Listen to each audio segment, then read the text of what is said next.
मेधा शुरू से ही पढ़ने में होशियार और मेधावी छात्रा थी। अच्छी पढ़ाई के बाद अच्छा कॉलेज सिलेक्शन और फिर बहुत अच्छी जॉब। तूने तो मेरा नाम रोशन कर दिया मेधा।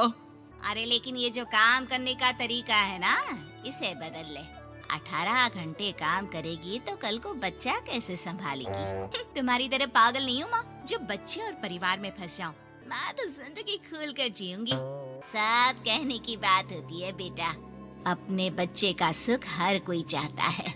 वक्त बीतता है और मेधा की शादी हो जाती है। शादी के कुछ सालों में ही मेधा एक सुंदर से बेटे की माँ बन जाती है। अरे यार, मेरी मैटरनिटी लीव खत्म हो रही है, क्या करे? माँ भी नहीं आ सकती, कैसे मैनेज करूँ?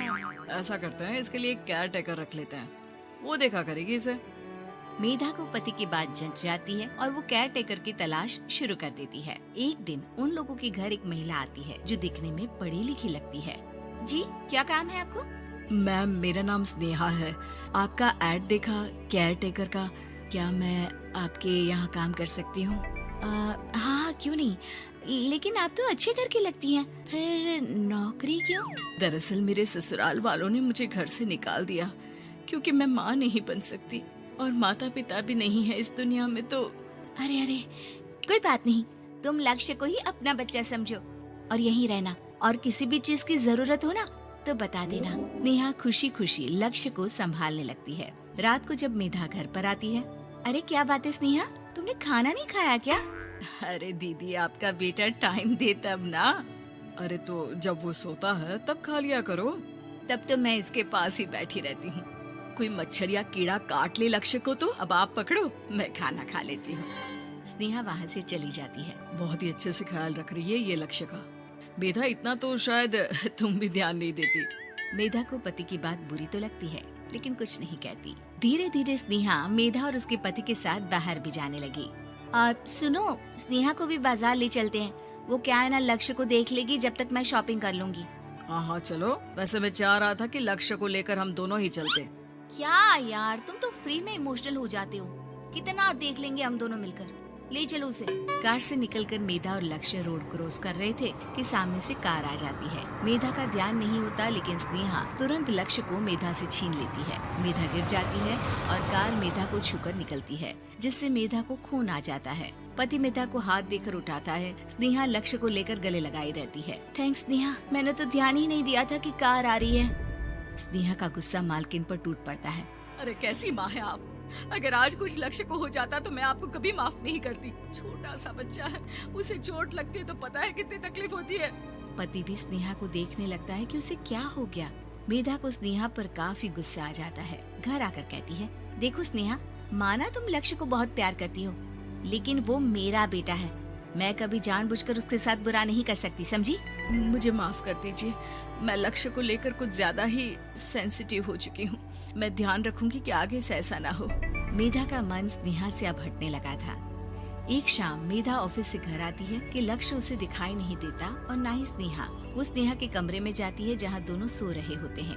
अरे स्नेहा, लक्ष्य को आज इस कमरे में क्यों सुला दिया? दीदी, मुझे नींद आ रही थी, ऐसे में उसे कमरे में अकेले लिटाना मुझे ठीक नहीं लगा। मेधा बच्चा उठाने लगती है कि स्नेहा टोक देती है। रहने दीजिए ना दीदी, सो रहा है, फालतू में नींद खराब हो जाएगी।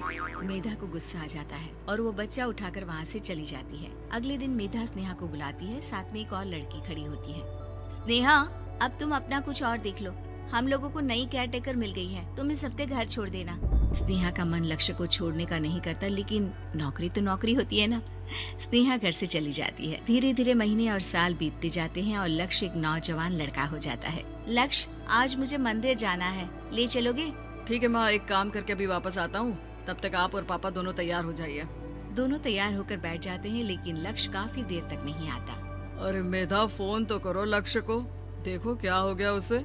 मेधा फोन करती है तो पता चलता है कि लक्ष्य का एक्सीडेंट हो गया है और वो सिटी अस्पताल में है। जल्दी चलिए, पता नहीं कैसा होगा मेरा बेटा। अरे चिंता ना करो, सब ठीक होगा, मैं अभी कार निकालता हूँ। दोनों मियाँ बीवी अस्पताल पहुँचते हैं जहाँ वो लोग देखते हैं कि लक्ष्य बिस्तर पर पड़ा होता है। एक महिला इन्हें यहाँ लेकर आई है, वो वहाँ बैठी है, लेकिन फिलहाल तो आप लोगों को इनके लिए किडनी का प्रबंध करना होगा। एक्सीडेंट में इसकी किडनी डैमेज हो गई है। मेरी ले लीजिए डॉक्टर साहब, मेरे बेटे को बचा लीजिए। नहीं नहीं, आप माँ हैं, आपकी नहीं ले सकते, पिता की भी नहीं। आप किसी रिलेटिव या दोस्त से पता कर लें और हाँ थोड़ा जल्दी करें क्योंकि देर होने से मामला बिगड़ सकता है। मेधा बैठकर रोने लगती है कि वहाँ डॉक्टर आ जाते हैं। जिस औरत ने आपके बेटे को यहाँ भर्ती कराया था वो अपनी किडनी आपके बेटे को देना चाहती है। कौन है वो, कहाँ है वो? तभी वहाँ स्नेहा आ जाती है। स्नेहा तुम? मैं लक्ष्य को पहचान नहीं पाई थी, लेकिन आप लोगों को देखकर समझ गई कि ये लक्ष्य है, इसलिए वापस आ गई। मैं अपनी किडनी आपके बेटे को देना चाहती हूँ। मेरी अपनी तो कोई औलाद नहीं, लेकिन लक्ष्य में मैंने हमेशा अपना बच्चा देखा। तुम धन्य हो स्नेहा, जो इतने साल में भी लक्ष्य को भूल नहीं पाई। सही मामले में तो वो तुम्हारा ही बच्चा होगा, क्योंकि जन्म भले ही मैंने दिया हो, लेकिन आज तुम उसकी जिंदगी बचा